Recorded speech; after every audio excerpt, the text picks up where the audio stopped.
alongside David Fink for this match between Luis Cordova from Juarez, Mexico, and John Iglesias from New York, New York. Currently residing, I believe, in Costa Rica or Florida. I know this kid travels around a lot. At one point, he was in the Chicago area, Dave. He resides wherever there's a handball game. Okay.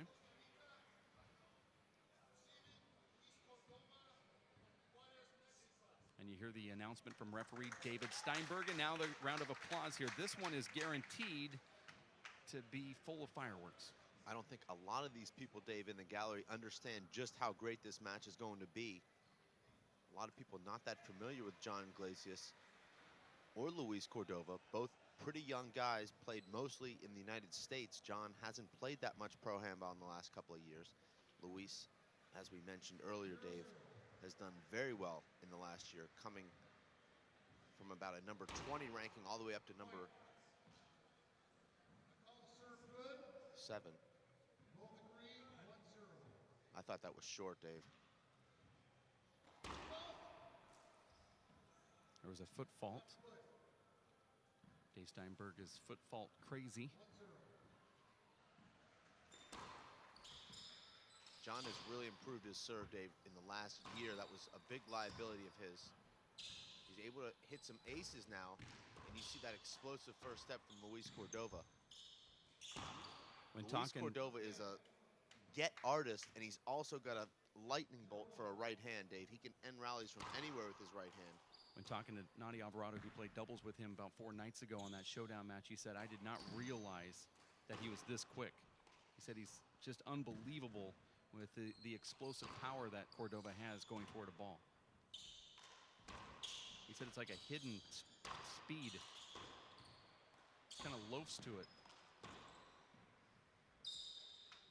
Luis Cordova's weakness is just as apparent as his strengths. Luis Cordova's serve is certainly a liability. Also, his left hand at times can be a liability, but has improved. I feel like, Dave, the biggest strength of Luis Cordova's, besides that thunderbolt right hand, is that he's so relaxed all the time. That ball skipped in. Cordova thought it was good. And as you know, Dave, when you play relaxed, you have a lot more energy. I've never seen Luis Cordova tired on the handball court. He can play 4 or 5 matches in a day, played just as well at the end as he did in the beginning. John Iglesias, Dave, has a tendency to get a little bit uptight, and you see John rushing that left-handed kill there. He had a little bit more time to let that ball drop. He sensed Luis Cordova coming in and tried to make the shot a little bit too perfect. And that's that difficult shot, Dave. When you take the ball out of the air on the return of serve, the ball is coming off the front wall, sidewall. In this court, Dave, it's very difficult to see. We're going to see a lot of really long rallies here, Dave. Both these guys have amazing speed, unbelievable ability to pick up kills.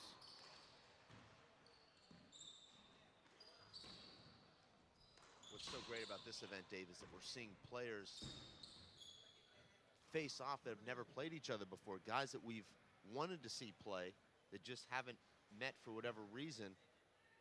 And we see a lot of those matchups taking place today, including, Dave, Tyree and Luis Moreno. Yeah, that's the big one. We had the Andy Net versus Abe Montijo clash last night, and this one right here is, I would actually pay more than the price of admission for the whole weekend here at City West just to watch this one match. And don't forget, Dave, we've got Charlie Shanks taking on Andy Net, 2 guys I've considered to be almost identical players. Both guys extremely tall, amazing power, great serves. They'll be facing off today despite playing an entire season last year without ever meeting. I agree with you on that, too. Some really good matchups today. I'll tell you another good one is that Michael Finnegan, Sean Lenning match. The Owen Kennedy versus yourself, Dave Fink match might be the best of all of those. I mean, they're just, you guys have never faced off. No. So that's going to be an interesting one. Unfortunately, not aired live, though. But we'll be able to hear you from here. That's a beautiful shot from Luis Cordova, sort of a paddle swing. Luis Cordova representing the WPH Race for 8 team at racefor8.com. The organized professional handball tour in the United States. Even though Cordova's from Juarez, Mexico, and that very well could have been an avoidable hinder, Dave. I can't see how it's not an avoidable hinder, Dave. A huge setup for Luis Cordova. John walks right in front of it. He actually went out of his way to get in front of it. Dave, John grew up playing big ball, one wall, so he's used to playing very close, and at times, Dave, he does get a little bit too close for comfort. I know, Dave, you haven't been in the court with John. He's one of the most engaging guys you'll ever meet. Very competitive, though, on the court. He played doubles against John in the pro bracket in Seattle one year. A really nice guy. Beautiful paddle kill from John, and John's got some shots, Dave, that not too many people have. He's got the ability to paddle kill balls from anywhere on the court, including short hop paddle kills. That ball could have been short, and it's going to be appealed here. Let's see what the line judges say. The line judge over here on the left says he can't see it. He has a direct line right at that ball, Dave. He was actually blocked by John Glacius there.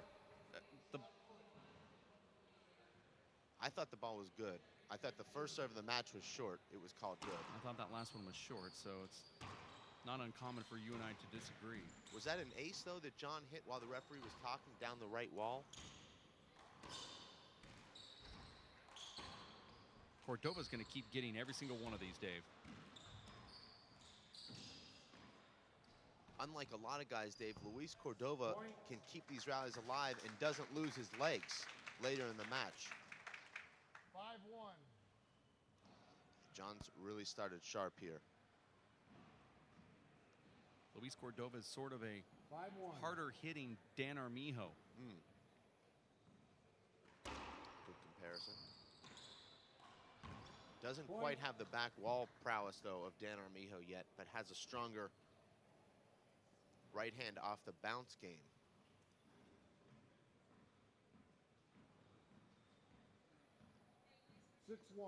Winner this day will face Paul Brady, the #1 seed.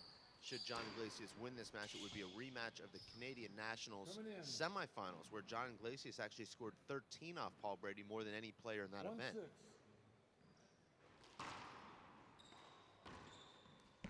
Nice shovel right there, an inside-out underhand, left-hand paddle down that left wall with a little bit of power from John Glacius. Well, John uses his left paddle almost like he's got a racket in his hand. He takes the pace from your shot and uses that for his. John Glacius slowly scoring points here against Luis Cordova. 7-1.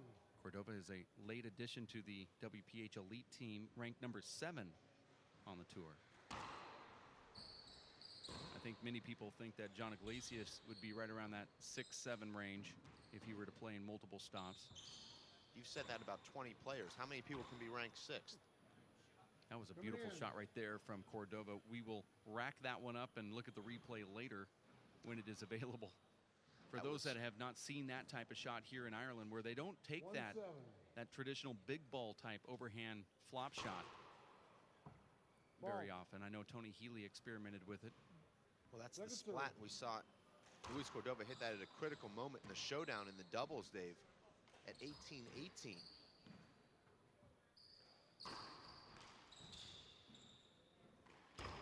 And you see John Glacius letting that ball drop so low. Even though Luis Cordova in a good position there, that ball stays down. 7-1. Thus far, Dave, it's been all John and Glacius.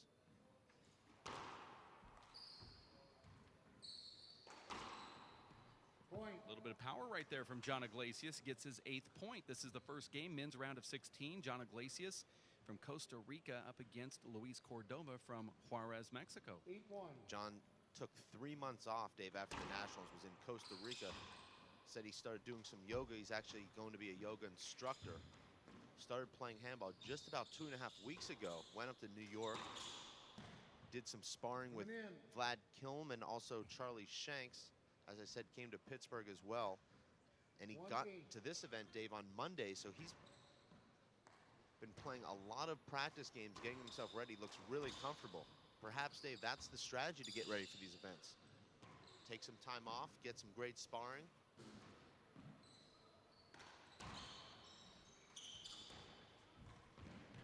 And then he just misses that ball up there. Would have given him the 9th point. Excuse me, the side out. Cordova now serving. 2-8. That's a shot John usually makes. I've never seen anyone make so many diving flat kills as John Iglesias. Haven't seen him hit the floor yet, but he can. Coming in. And there's another side out. 8-2. John smart there, Dave, sensing Luis Cordova hanging back because it looked like John was going to scoop that ball to the right side, but at the last second, John changes his swing and goes down the left.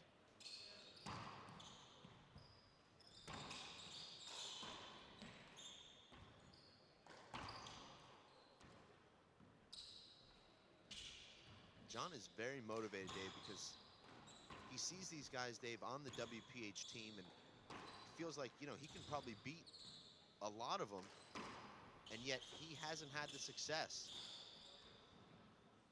that they've had in the last year. He's also not representing a team here. So that's given him a lot of inspiration, Dave, to up his intensity and also his game. 2-8. Well, he controls his own destiny. He could have gone to any of those tournaments that all the other players are playing in. He doesn't have to show everybody in this one tournament. He needs to have a body of work like Paul Brady and some of those other players that are racking up tournament wins. Well, I agree with you, Dave, but I think it still gives him motivation to see guys that he thinks he's probably can beat, or at least on the same level as, 3-8. that have really climbed the ranks, and he, for his own decisions, hasn't gone to those events. That was a beautiful serve right there from Luis Cordova. Goes to the underhand to the right. He forced Iglesias over to the left, thinking that he's going to flop it over there, but instead he cracks it out with an underhand serve to the right side. Let's see what he does here.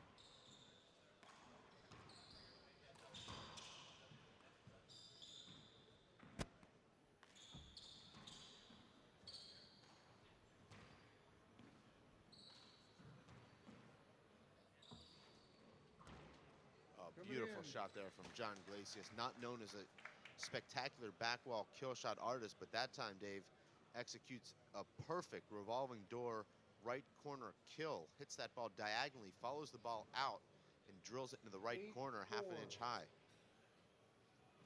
Referee called that score early because John loafed to go get that ball in the front court, so the referee called the score before he got into the server's box to try to send him a message that you need to hurry up. And John should have put that first one away, but hits the inside-out paddle re-kill.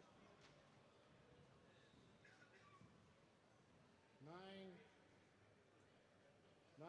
You heard the score, 9-4. And it seems like I thought that was short. That was way short. I call the serve good. Luis is appealing. Brian, I call the serve short. One line judge disagreed already. Okay. He agrees. He disagrees. It's point. Oh, unbelievable. Dave Steinberg didn't announce that correctly. He said he called the serve short. Brian agreed that it was short, but actually Dave Steinberg called the serve good. Brian disagreeing with that. So it should have been a second serve there, Dave.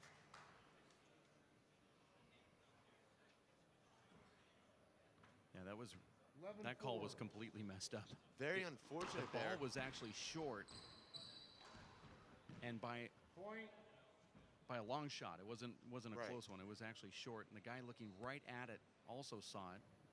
But the one sitting about 5 feet away from that sideline missed it somehow. No. The guy on the sideline saw it short, but the referee saying that he called the ball short, and the line judge disagreeing with him. The referee didn't communicate properly. Well, that's not the first time we've had line judge issues on these international. That's frustrating. That's frustrating to watch. That was 2 bounces right there, and another point for John Iglesias. Don't be surprised if Cordova calls a timeout here soon just to try to break momentum. Well, Cordova, Dave, being thoroughly outplayed right now by John. John has completely dominated this match from the start. He's serving better. He's hitting the ball harder. He's hitting a lot more kills. He's moving better. And certainly Luis Cordova will need to do a lot different if he's able to climb his way back into this match.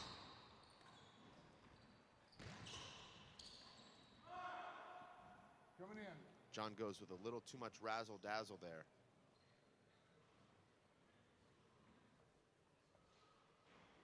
Don't know exactly what Yeah, the towel would be Cordova's good. looking at, but I believe the back wall is wet and he's looking for a towel. Now, let's talk about those line judges. Here in Ireland, they do it the exact opposite. The linesman will actually point, since the camera's on us, if the ball is short, the linesman will say it's short, meaning bad, and they will say if it's good, it's good. But in America, if the referee says it's a good ball and the line judge disagrees, he'll give the opposite sign. If the line judge says that it's a short ball, the referee says it's short, the line judge disagrees, Right. he will then also say, I disagree with you. Well, to So- complicate matters, the gentleman on the 4-13. right sideline is Canadian, so how do they do it in Canada? Well, they have a maple leaf. And if the maple leaf is dropped suddenly to the ground and lands face up, they agree. So they agree, eh? 5-13.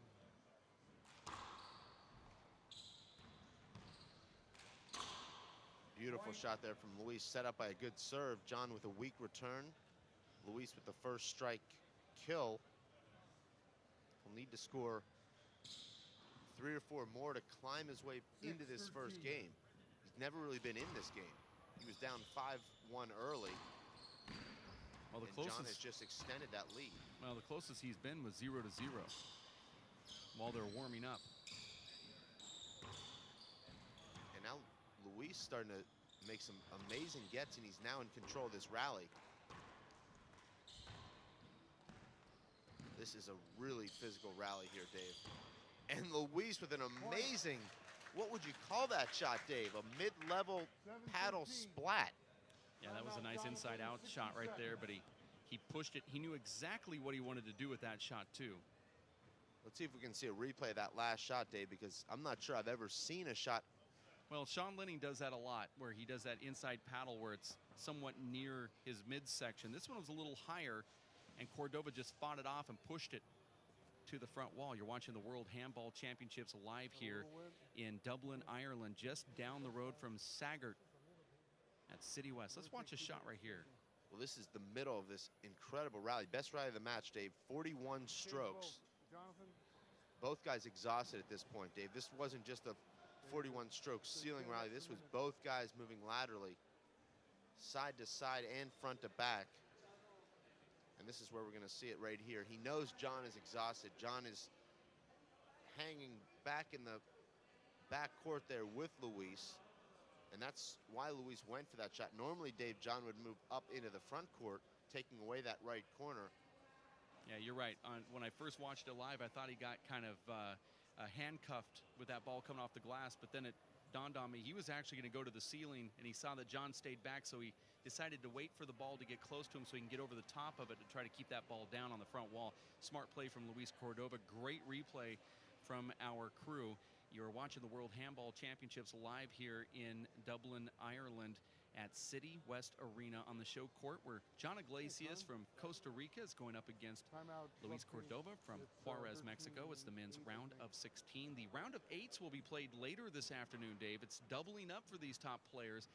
For some, like Paul Brady, he could probably recover pretty quick, but look at some of these other players who will be playing some really hard matches. We have some great matchups a little later on. Yourself going up against Owen Kennedy could be a final at any tournament in the world, and yet it's just a round of 16. The draws are huge here, and if you're going to win, you're going to play some tough competition. Point. There's some power right there from Cordova. It looks like Jonathan, Dave, a little bit fatigued right now. Came out very fast, but has been unable to sustain it. You see a lot of the top guys, Dave, start off in cruise control and then elevate their games during the middle of games and stretch a big lead. The problem is, Dave, you jump out to a 13-5 lead, but if you don't have anything left in the tank, you find yourself tied at 15 really quickly. Luis going to that Z serve now to John's left, which I think is a very good play. John fortunate there to catch the left crack, and that ball just dies right in front of Luis. Short. Sounded like John hit a dead spot on the front wall there, Dave. These are courts were just built a couple of days ago. They play extremely well for people, Dave, that have played in the Vegas 3-wall outdoor event. It seems like about the same material, Dave, but maybe a little bit more solid. Perhaps because they're inside, or maybe newer plywood, I'm not really sure. The sound is certainly similar, and the material is also similar. This is the strength of Luis Cordova's game, Dave. He's so mentally consistent. He's not fazed by a bad start. He's not fazed by a guy he's playing that's really hot. He'll just keep coming.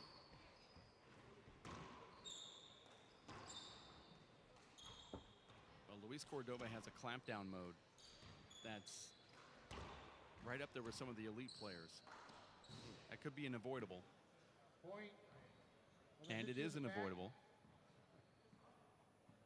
Did that hit him in the back? Avoidable hitter. Side out.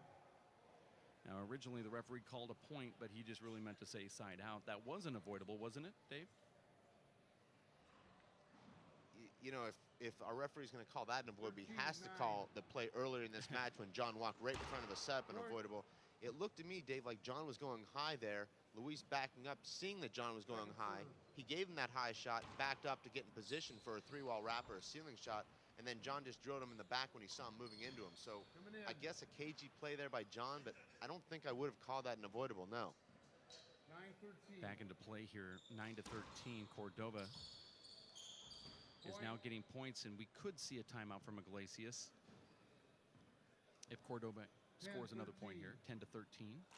Cordova trailing Dave 10-13, but he's got all the momentum right now. And look at that strength. That's very difficult, Dave, to take a ball that's moving 80 miles per hour coming right at you and drill it back into the right corner. It takes a very live arm to be able to execute that shot. I know, Dave, for you on that shot, you'd probably hit 4 walls with some kind of fist sidearm. Whatever gets the job done. And now John really unable to dictate any points. Could have been a nice get from John, but John did not build his lead by making gets, Dave.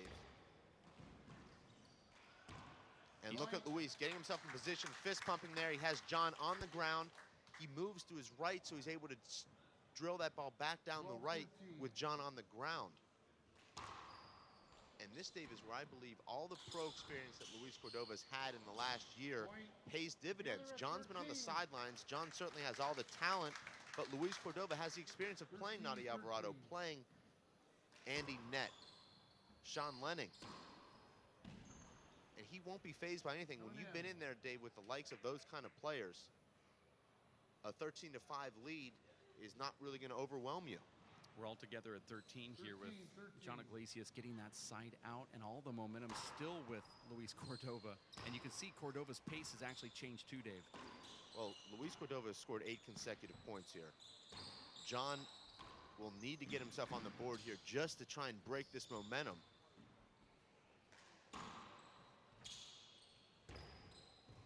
Nice Amazing get. Yes, I did see that. Wow. And we'll replay that as it hit the window. Luis saying the ball actually slowed down. And I agree with him there, Dave. Luis was playing for that ball to come out a little bit faster.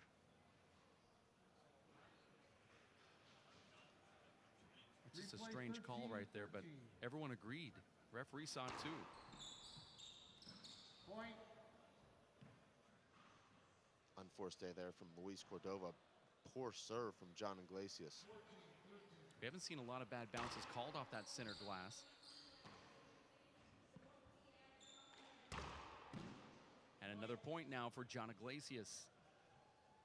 John finding his game just in time, losing 8 consecutive points. Looked like he was in danger of giving up his lead, but now an error from Luis Cordova and a nice kill shot from John, and he's back in the driver's seat.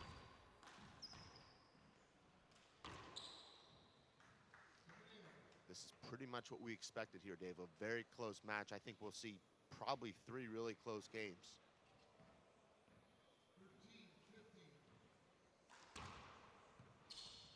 If it doesn't go 3, it'll be 2 high-scoring games. like that, high-scoring games. Coming in. Iglesias just goes around that big tree trunk and slides that ball down the left sidewall into the front for a kill.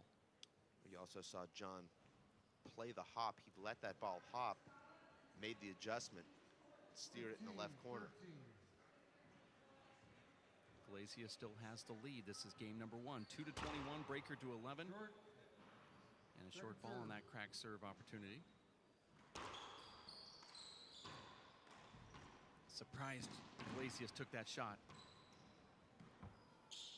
I believe that's a bad habit of John Iglesias, Dave, taking those stiff arm fly kills when they would be coming off the back wall. You see most top players so great off the back wall, they'll let the ball come off the back with either hand and end rallies, but John prefers to stay up there in the front court and try and hit the stiff arm kills. That's an amazing shot from Luis, Dave. That's one of those balls you can't tell if it's going to come out into you or come straight out, particularly with the glass. He played it perfectly. Made a great shot in the right corner. He wasn't in the perfect hitting position, but he had to play that center spot because he doesn't know where the ball's going to go, but he's able to bend his body and also his hands. And that's what makes him so special, because he can do those certain things on the fly and still get success. Nice dig right there from Iglesias. Smart shot from Luis Cordova. Sometimes, Dave, it's difficult to put the ball down when you're only 5 feet from the front wall, so he drove a pass about 4 feet high off the front wall out of John's reach. We're together at 15 here. Iglesias is a fighter, though, and now another point to Luis Cordova. And that's nerves right there, Dave. That's one of those shots where you have too much time, knowing the situation, tied at 15. He felt the pressure there, and he put that ball on the ground.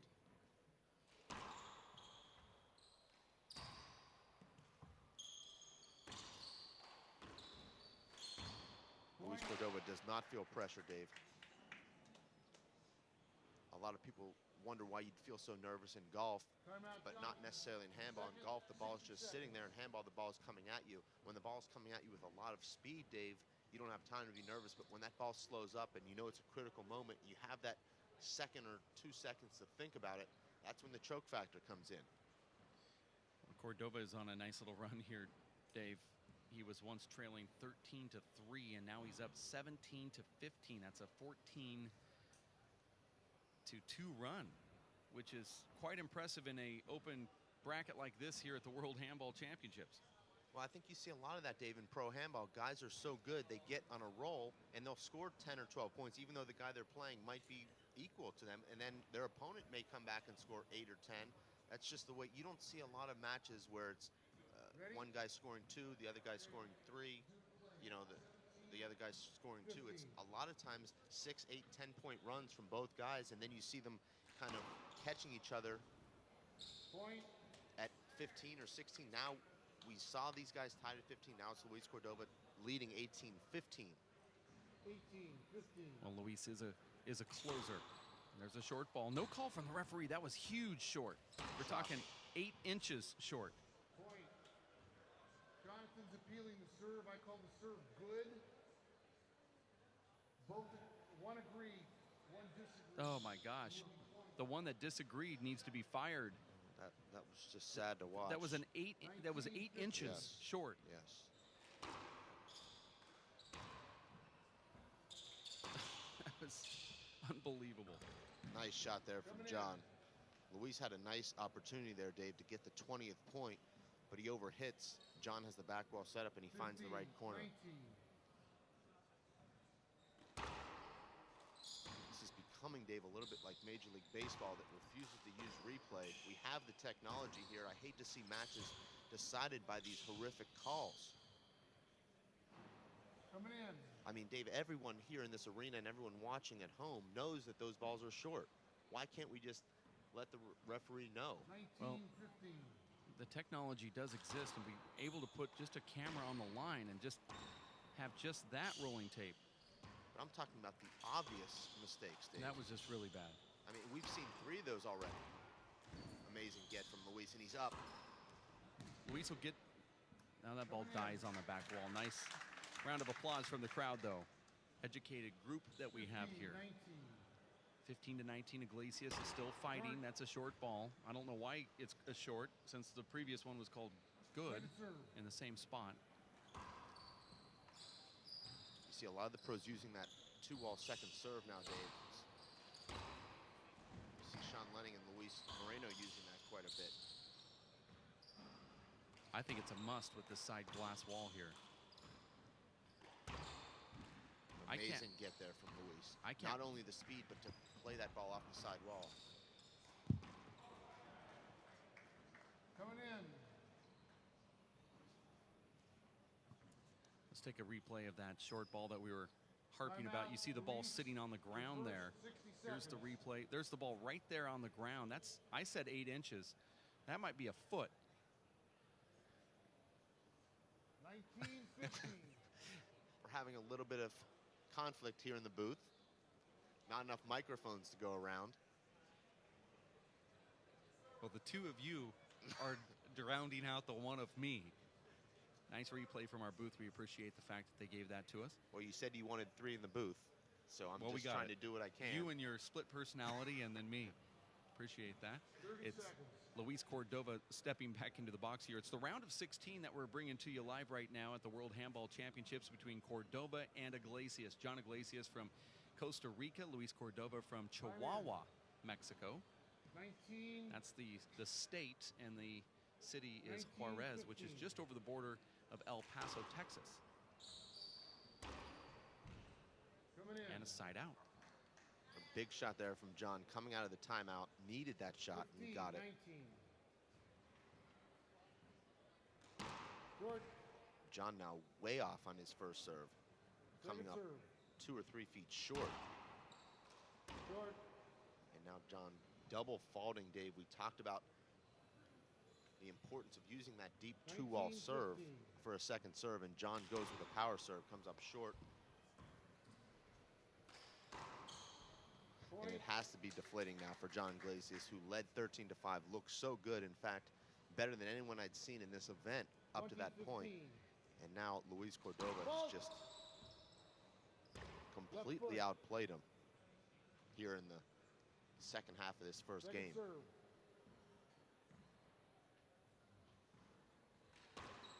I like that serve.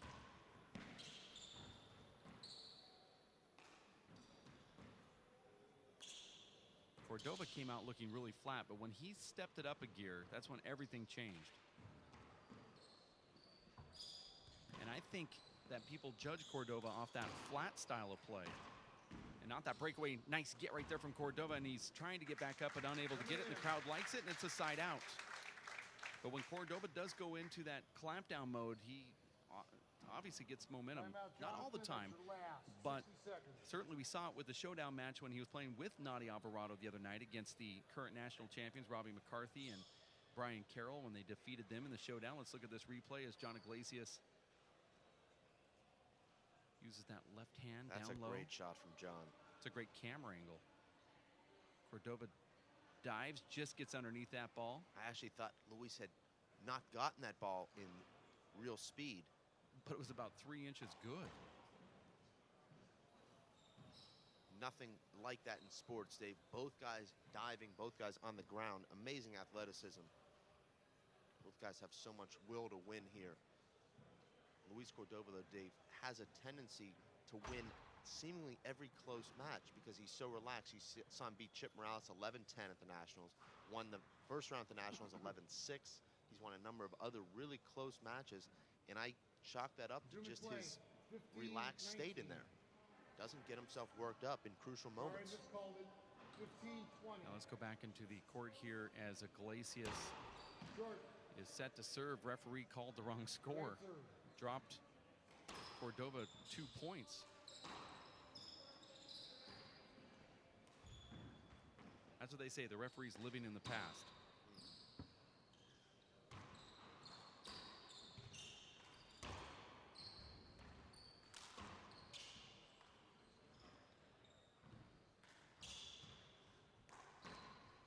Nice get right there from Cordova, backhanded flip. John Iglesias thought that was a 2 bounce. That was the highlight of the event, Dave. That was Amazing. unbelievable. Backhanded re-kill. Phenomenal shot. Iglesias was standing right there, and he doesn't believe it. And this is game point, I believe. Iglesias was screened. Referee lets him have it. Now a side out. Luis Cordova seemingly flying through the air there, Dave. He dives before John even hits it and adjusts his swing from midair. Well, he is one half of the Flying Cordova brothers. 15, 20. 15 serves 20.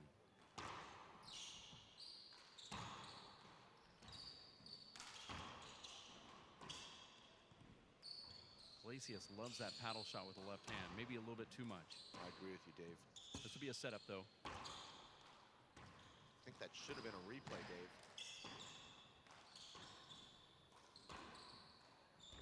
Both of these players playing ground and pound right now. Who's going to go to the ceiling first? Coming in. John had to think that that ball was coming off the back wall.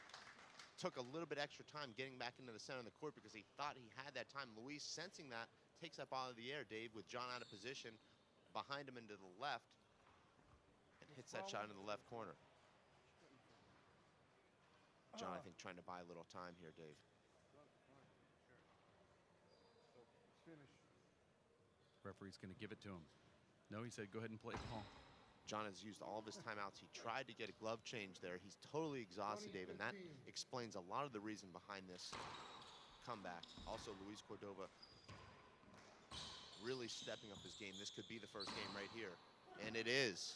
And Luis Cordova takes down John Iglesias by the score of 21-15. Game number 2 coming up in 5 minutes. We're going to take a quick timeout. For Dave Fink, I'm Dave Vincent. Stick around. More of the World Handball Championships from City West Arena right around the corner. You stick with us.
Right up to your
was the question?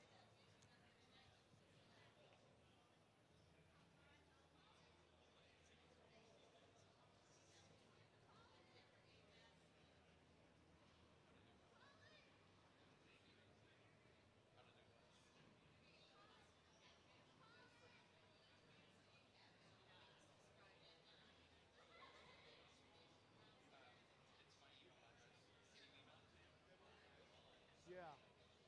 What's the rule on delay of game? Just wanting to know. Yeah, I know, but it's a point a minute. No, there's 1 minute before we resume play. Well, Luis just showed up. I don't know where Jonathan is. Yeah, well, if he's not up here, yes. No, that's Luis. If Jonathan isn't here inside of 60 seconds, he's going to be delayed. Yeah, he gets a point. Yeah. 1 minute, Daniel, or Luis.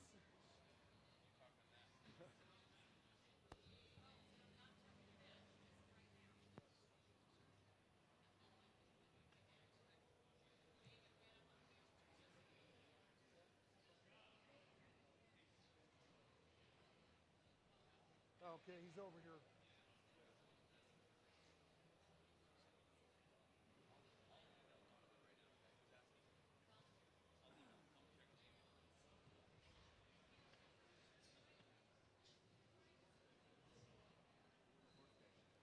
Oh, Luis, come back. Looks like Jonathan's a bit on the tired side. He even tried to get an equipment timeout at 20. Started off nicely, and Luis finally found his groove, and I think he's in younger and looks a little better shape. Remains to be seen, though. I think Jonathan Donovan, Handball I skills just are emailed better. you the username and password. You got to have the legs and the heart, too. Senor McGrath. I repped it. We also have a voice change. Dave Fink You know, for a is no longer 19-year-old, he's holding up. some guy named No, second game about to start. Tony Healy. Let's go, it's time.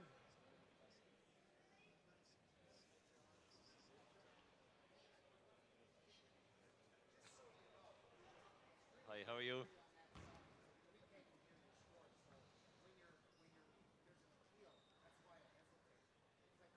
Of course, Donovan, Tony, and I go way back, Okay, so I well, was just joking if about you're that. Some guy uncertain, I've never come around and we'll double seen check. before comment. Just to make sure you get it right. Okay. What's that? I think I scored 1 point once. About every third point. That's I not turn even around an and yell the exaggeration score to either. the crowd. Yeah, the problem is we don't know who's who. Welcome back to City West Arena, where the men's second game of the round of 16 at the World Handball Championships are now underway. Luis Cordova, Juarez, Mexico, up against John Iglesias from Costa Rica. It was Cordova winning the first one, 21-15. My name is Dave Vincent, alongside Tony Healy from County Cork.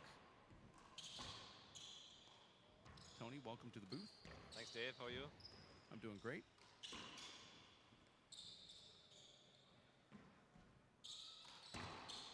Not sure if you're familiar with the games of Luis Cordova or Iglesias, but if you were, it'd probably be John Iglesias that you might have seen play more than Luis Cordova. Yeah, I've seen John play quite a lot over the years, and I played Luis in 2009, which is the first time I've seen him, and I've seen him. Definitely, he's a player on an upward curve, because he's a much more developed and much more fluent player than I saw a couple of years ago. He's getting better every single time we watch him. 2-serve-0. It's an unorthodox style of handball, so people just take it for granted that they think that he's going to be a walkthrough. But he's currently ranked number 7 right now on the Pro Tour with a bullet. Took Nadi Alvarado to a tiebreaker earlier in the year. He defeated Andy Nett. Tommy Little played Dave Fink very tough. He also took Luis Cordova Moreno to a tiebreaker. Yeah, he's certainly unassuming. He has a kind of a very fluent, loose style, but it's not that he's, sloppy, He seems to be very effective to drive the ball down the lanes. real get artist as well. Like, I suppose he has that long body that when he goes down, he has that extra bit of reach that other players don't have. So he keeps a lot of the rallies going, and he seems to be in every point.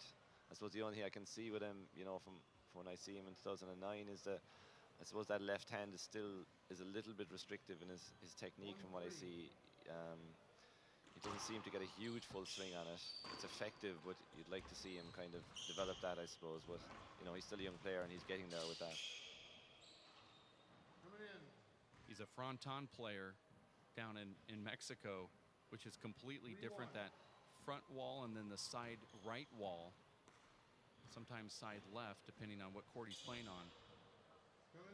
He'll play with the softball and then with that hard baseball style ball, and it's a completely different style of handball. But he has been focusing on that game, playing almost exclusively to get ready for this tournament because he said it gets him in shape.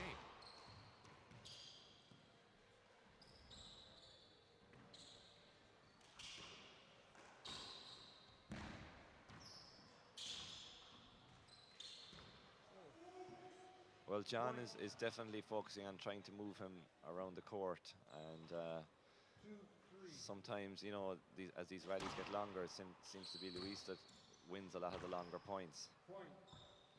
Together at 3. Here comes a round of applause from the educated crowd here in Sagart. Is that how you say it?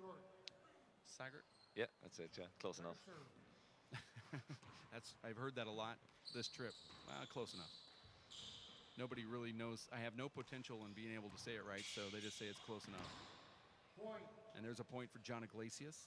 Yeah, great shot from John. I think John, you know, had his chances actually there in the first. He had a lot of momentum midway through that first game that he kind of let up. So he's probably eager to get going again and get that back up in the second game. Some crazy line judge calls earlier today when at least one line judge would get it right and the other one would completely blow the call. Yeah, I think the difficulty here, I reffed a match here last night with the line judges, is the communication. You know, the mics aren't wired up yet for the sides, and while you're reffing and you say, you know, that you call the ball good or bad, the line judges aren't exactly clear what it is you call, so there seems to be a bit of uncertainty for the line judges. So I think as games get tighter, you know, I think they'll be working on that.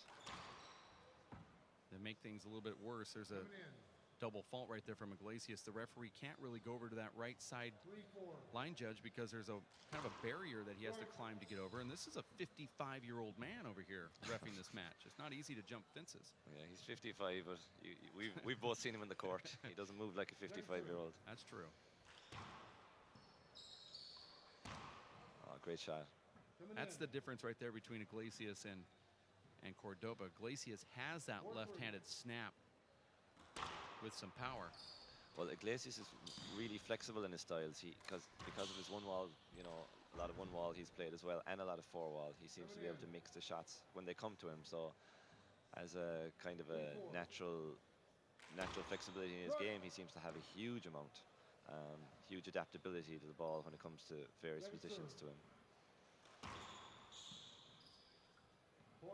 You're also able to see these natural one-wall players like Iglesias. They're able to extend rallies, and while they're getting the ball, they go for return kills because they're used to that style of game where you're running side to side and you have to kill a ball on the run. And therefore, when it gets congested in the front court, Iglesias knows how to go around Cordoba and actually shoot the ball when most players are just trying to flip it back into a defensive spot. Yeah, it's certainly there's certainly facets of that one-wall game that are just so helpful for making much more aggressive in four-wall. You're not inclined to leave the ball back and, you know, like you say, attack the re-kill and things like that. 4-5. Score here is 4-5. Point. Now we're all together. 5-5. Now, Tony, in all of your years of playing top handball, you won the U.S. Open in 2008, I believe, in Fountain Valley, California, which is a spectacular American arena. And then you were part of that tournament in 2009, Molten Dome Athletic Club in Portland, Oregon, as we watch this play develop here. But what is this venue, City West Arena, and the show court? I mean, isn't this absolutely amazing? Oh, it's just fantastic. Yeah, it was such an ambitious move, and I suppose, you know, in handball style, people were quite apprehensive about it. It was an unbelievable idea, and to see what it pulled off. But I think everybody who just simply didn't even see the games but walked into the arena realized that they had pulled it off. It's fantastic, and people in Ireland are probably not used to of this kind of experience where you have all the courts under the one roof. It's a bit more natural to you guys in the US. That most tournaments are like that, but Yeah, well, we see this every day. yeah, but it's much more difficult here. So, but it's a fantastic experience. Like, and for the whole lot under one roof, loads of kids, loads of families together. It's definitely the best tournament by far that's ever been run in this country. 5-6. I can contend that it's probably the biggest single weekend type tournament in the history of the game when it comes to the numbers. Now, I know that there were some championships that were sort of like the All-Ireland style in years gone by, where you travel from one club to the next and play one round one week and maybe another round the next week, and that could gather thousands of players, especially in New York, through some of their citywide tournaments in one wall. But for a one-weekend tournament, this is probably the biggest of all time, and you're part of it, Tony. Oh yeah, it's brilliant. It's a great experience to be here, and I think for players and spectators alike to be able to just walk around from game to game, and of course the international field, U.S. players, Mexican players, players from all over the world. It adds a huge amount of credibility to the event as well. 30 countries are here, and I wanted to personally thank you because I think that you helped build it. I mean, in a lot of ways, what you did prior to Paul showing up on the scene kind of sparked the enthusiasm. You went over to America and you were playing in some big major tournaments. You got a lot of press. You were one of those players that helped make something like this happen, even though you will never get credit for it, but I'm going to give you some because I recognize it. Yeah, the money's rolling in from that one. No, I think we certainly traveled to the US at that period, but I think it was part of the year as well. The world was getting a smaller place, traveling was becoming easier, and going back and forth to the US wasn't as big a chore for us as it would have been for players 5 and 6 years before that. So I think it's kind of the way forward now that handball is not really it's much more of an international game. That's the way it should be. John Iglesias pushes this ball. It's a setup normally, but that ball sliding down that glass wall is very difficult to get to, and Luis Cordova is unable to get that one. How difficult is it to see on this court, even balls that aren't necessarily coming off the sidewall, if they're just sliding down it? If you just take your eye off it for a split second, how hard is it to track it again? Yeah, the court definitely takes a level of adjustment, and I think every player, no matter what kind of player you are, can take it that there's going to be a certain shots in the game that you're going to have some difficulty with. I think more importantly it is how some players adjust to it. Some players think they may be playing poor because they get a bad, they misjudge a ball off the glass, but it's just part of it when you're playing on these courts. You just have to adjust, and I think for most of these guys, the more they play in it, the more they adjust. You're listening to the voice of multiple national Irish champion and senior All-Ireland champion Tony Healy, as well as U.S. Open champion and United States Handball Association national finalist 2 times removed, Tony Healy. Great start there from Mallow County, Cork. Actually, originally, though, not from Mallow. Ballydesmond is my home club, yeah. Still is my home club, yeah, but living in Mallow. There's a little pub down the street from your club that makes some great corned beef and cabbage. That's right, yeah. As I do recall.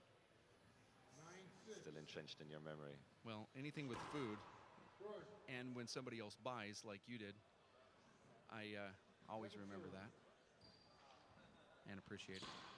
John is really getting some momentum going here again. Luis seems to be going through a right sloppy phase, and that was 4 points on the trot there from John. Puts him back in the position he was in the first game. The score is 10-6, and a timeout called from Luis Cordova, wearing the white shirt, representing the WPH Race for 8 online live at racefor8.com. The U.S. Open is coming up right around the corner. You're going to miss that tournament, which is unfortunate because you won it in 2008. In fact, since they started the U.S. Open in 2006, an Irish player has won the Open every single year, except the year that Alan Garner defeated Dave Chapman in 2010. Yeah.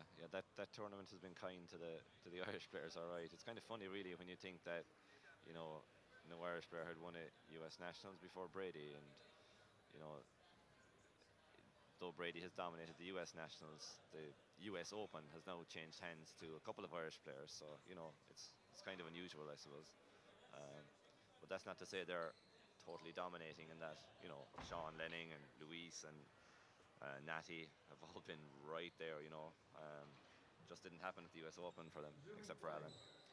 There's been some discussion as we get back into play here. 10-6 is the score with John Iglesias serving, that you possibly could be a candidate for the Hall of Fame in the United States.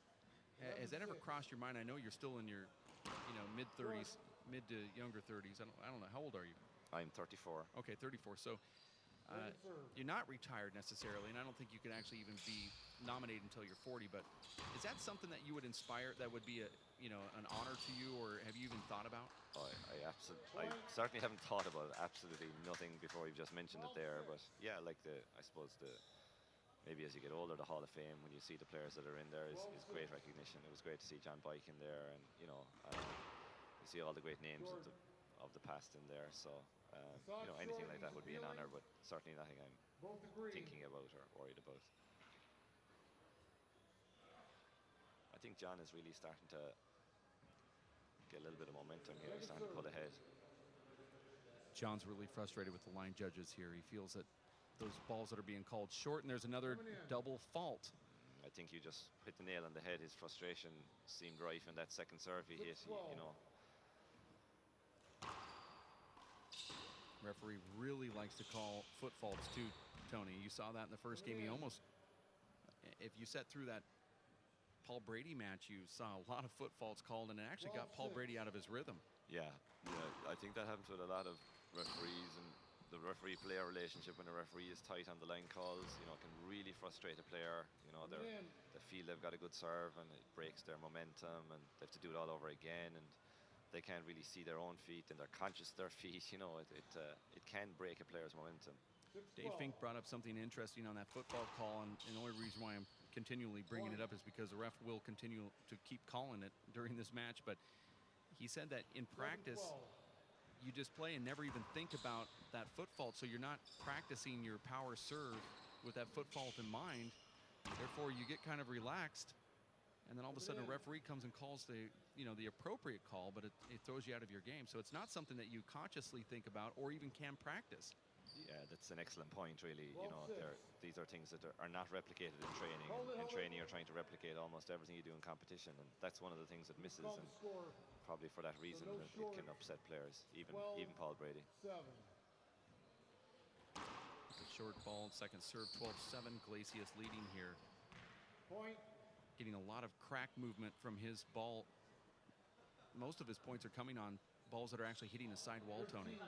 Yeah, he is. Yeah, he's doing well, and for some reason Luis seems to be gone somewhat casual, for a lot of these points. Doesn't seem to be chasing with the same vigor.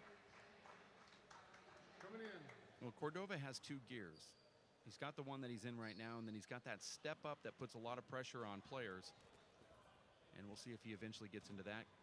John Iglesias asking for the towel. You're watching the World Handball Championships live from City West Arena. My name is Dave Vincent with the World Players of Handball and Tony Healy here in the booth. This is the men's round of 16. It was Cordova taking down Iglesias in the first one, 21-15, but finds himself trailing by 5 or so points here midway through the second game, trying to make his way into the quarterfinals. And to make it to the quarterfinals of this World Handball Championship, Tony, is quite the accomplishment. Yeah, it is. Like this draw is a when you see around a 32 draw, and you see anyone in the top 16, you look at all the players, it's very tough games. So even from the first round, it's some very, very tough games, and it's tougher they're going to get from here in. Unfortunately for these guys, the winner will face Paul Brady later this evening. Well, yeah, I suppose, yeah. Depends on the way they look at it, I guess. Nice shot there from Luis. That's one of those that very well could have been a bad bounce, but the referee will never call that because it's such a huge setup. Yeah, you have to give the player that shot, really. I don't know what the rule says, but when it's that fat a setup, you're going to have to give the attacking player the benefit of the doubt. Beautiful shot there from John. You know, there's a group of people that think that Irish people in general are, you know, are fighters and scrappers and want to have a good time and enjoy that sort of style. But when you guys are on the court playing, you're probably the best gentleman we've ever seen. Where does that tradition come from? Your gamesmanship, or I should say your sportsmanship actually on the court. Why is it so prominent and so obvious that you guys are respectful to the referees when we see in the American Vince or in these international tournaments? Do you think? I mean, I suppose it's kind of part of the tradition here, but I suppose for any of these players, Irish players that behave in that manner, like, it's more credit to the people who helped them to play and, you know, develop them. You know, that's more something that's set by example. So if the players of today are displaying those kind of characteristics, it's probably thanks to the people who brought them into handball and the people before them.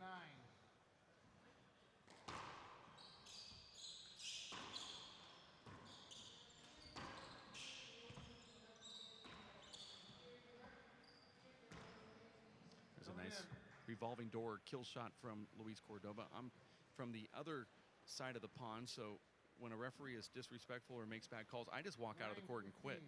So apparently I either didn't have good coaching or terrible parenting. Look at this. You can figure that one out. This replay is probably both. This is a left-handed through the legs, and I think he might try and put a bit of reverse on that as well.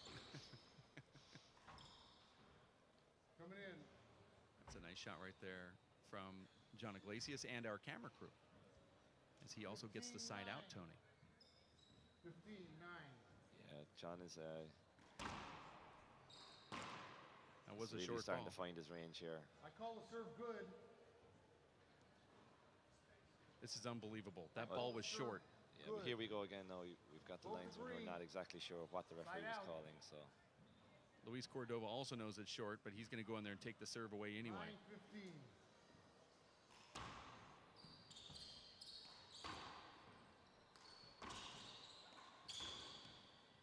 Coming in.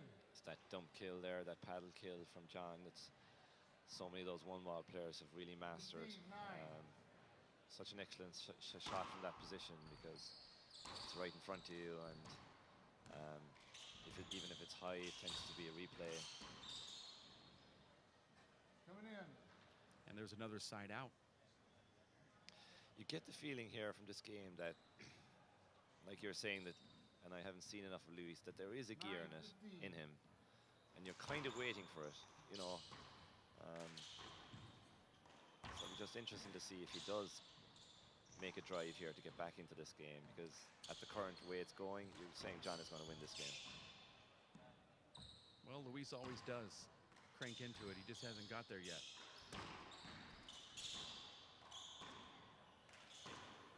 But he really is wearing down John Iglesias.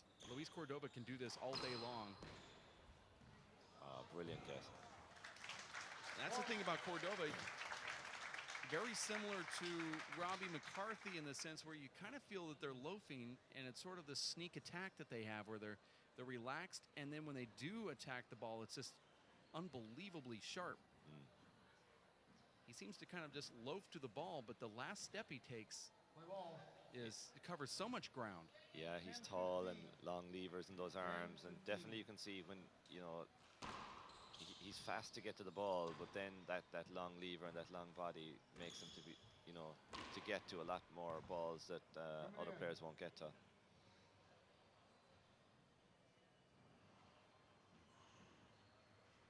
Cordova told me off camera that he just loves when guys will try to engage with him and try to run him around the court. He said, I'll just sit here and run for 5 hours. He'll play at that pace for 5 hours until you just end up getting tired, and he dominates at the very end. He looks like he's breathing hard now, Tony, but yeah, no, I don't see the gear coming this game. John is well in control of this game. And, Coming in. he just needs to get past the point where he was in the last game, you know, to close it out. You're watching game number 2 at City West Arena GAA Handball at its finest. It is the World Handball Championships, 30 countries, over 2,100 participants, close to 4,000 scheduled matches between one wall, small ball, and big ball, as well as four wall, small ball, all under one roof. And one day we'll even probably have other forms of handball also out here for these World Championships. Tomorrow there will be a opening ceremony out here that will be filmed live as well, and that's going to be unbelievable. Yeah, it's all very unprecedented here. The last Worlds here, you know, was a much different affair. Courts all over, facilities, I suppose, not as good at the time. So, you know, it has really taken it. I know it's 9 years since the Worlds were here, and a lot has changed in the country, but this has really taken it to a new level. What division will you be playing in when you are 43? Oh, I don't know. I never really had the, you know, never really have the intention of playing veteran events, but I have the intention of continuing to play handball. So I guess I'll just come out of the woodwork for World Championships again and just play and enjoy the event. Listen for the score here. 12-16. 12-16. Within 4 points is Cordova.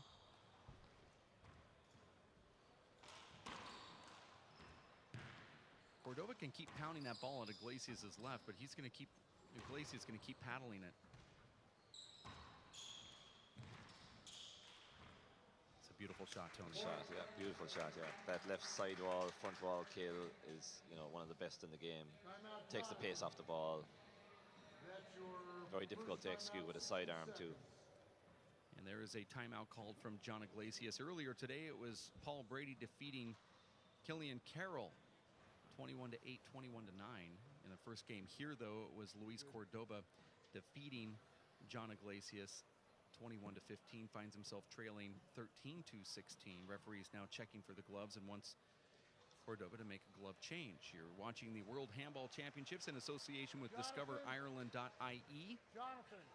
The World Games here at City West Arena, just down the street from Saggart. I would call it a suburb of Dublin. A village? What would you call a township? Well, yeah, it depends on where. If you're from Dublin, you call it Saggart, and it's a suburb of Dublin. But if you're from where I am in Cork, 2.5 hours away, it's just Dublin. So. Well, I noticed that everyone was saying that this was Dublin. The way I kind of looked at it is if some unruly type crime happened up here, it's Saggart. And if something good happens up here, yeah, probably here at City West, it's Dublin. Yeah, I think there's a bit of that going on too. Yeah. Right now, it's, I guess, Dublin, because there's something really good going on here where the tickets are on sale. We're expecting to have literally thousands of people here for the finals and probably the semifinals as well. As we're talking to Chris Curran earlier today, he said that even the sides over here around the left, over to the left side, will be packed on that side as they try to get a glimpse in. Yeah, as you close out the games towards the high-end semi-finals and finals, and you know, time stops, I suppose, for some of the games downstairs, you're really going to get a huge influx of spectators in here to watch what will be the best games of the championship in the men's and ladies open singles. Well, I have the media pass, so. Oh yeah, I'll stick close to you. So I've got a photocopy machine with orange paper. So here we're at that point in the game where, you know, you're waiting for it. Luis is somewhat back into the game now without doing a whole lot. So, you know. It's a beautiful pass right there from John Iglesias. Yeah, great pass. That pass down the right wall now is the one that a lot of players are having difficulty with here. It's difficult to see the ball from the wall. And beautiful shot there from John. This is the point of the match where you have to execute every single shot. 17-13.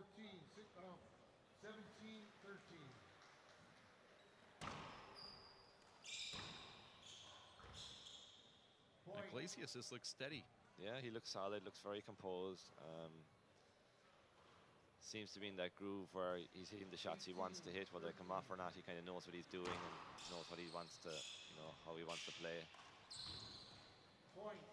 That's 3 on the trot now. Those underhand paddle shots are completely out of control right now for John Iglesias. He's in fuego. Yeah, he's really on a roll there now.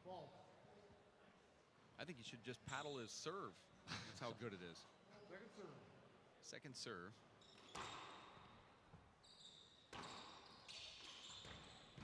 Beautiful shot. That's 4 on the try. A lot of players are going for that 2-wall serve on the glass. I see this week, and it's a very, very effective serve. But unfortunately, this court, when it doesn't hit that side wall, it sets up pretty fat off the back wall. We even saw Paul Brady go to that as his first option in the second game today. That's right. Yeah. And I suppose as Paul finds his range on this court, when he has that 2-wall and the power starts, he starts to crank up the gears and the power. You know, that thing really slides along the glass. And that double fault. I didn't mean to interrupt you, Tony, there, but that was a double fault at 13. Yeah, vital point really in the game. John's hitting an awful lot of those serves, that front wall, side wall, and then it's a short. So and another double fault. Double. I mean, I don't understand. You're right. He's hitting that serve over there so tight to the side wall, but without any height. Yeah, it's you kind of saying to yourself, what's he trying to achieve, or what is he, what has he got in his mind here to hit? And there we got a serve out anyway. 1 out of 6. Nobody wants to win this one. Well, I have a feeling it's going break. Beautiful pass there from Luis. That shot where your opponent is taking a step just in towards the short line and you just push them back again, change the momentum. It's a great shot. Oh. That's another one of those that's just tricky on the eyes down that left side wall. I mean, it was a great shot, but still very hard to see. Earlier today on a shot similar to that, we saw Paul Brady swing and miss. That's right, yeah.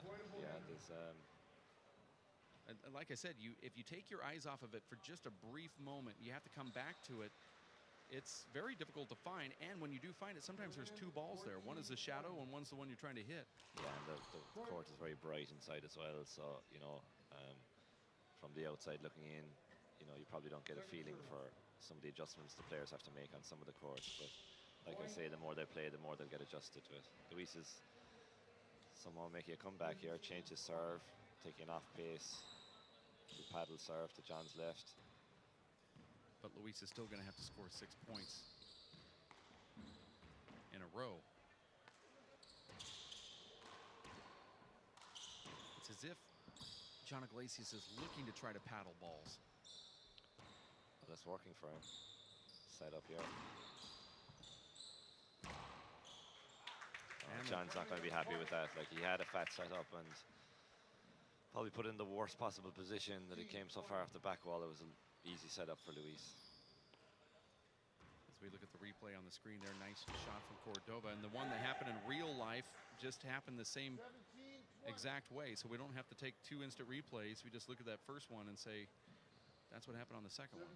Well, this is a very effective serve here. It's kind of catching John with no pace, and he's getting a poor return off of it. So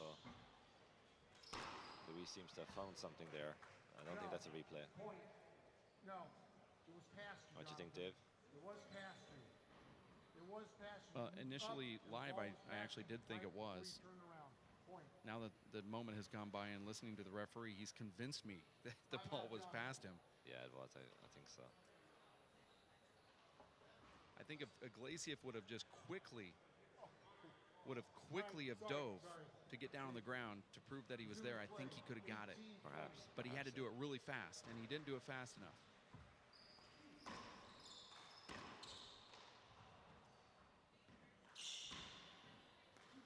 John is getting a little bit frustrated that he feels not getting a lot of room from Luis, I think. He's also getting kind of tight. Yeah, he is, yeah. Look at that get right there from Cordova.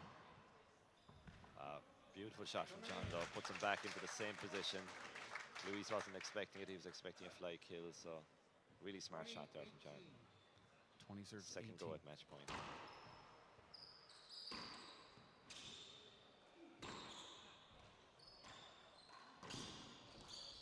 Backhanded flip from Cordova. This will be a huge setup for Luis Cordova. He goes down the middle with power instead of going to the corner. And there it is. The second game goes to John Iglesias. It looked like Cordova had some momentum coming back. He has to be upset with himself.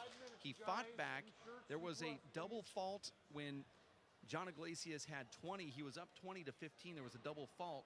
John just smiled and kind of shrugged it off like, well, I'm going to have more opportunities to get this last point. I've already won this. But guess what happened? Cordova came back, made it a game, and lost 21 to 18. Let's look at this replay here. Cordova has the setup, and he overpowers I was actually going to us. say there was an avoid. No, it was in this rally with in that second or last point. This is the pass that we were talking about. I think you're right. If John had made a better effort earlier in going for it quicker, he may have got the replay rather than kind of assuming that he should get a replay.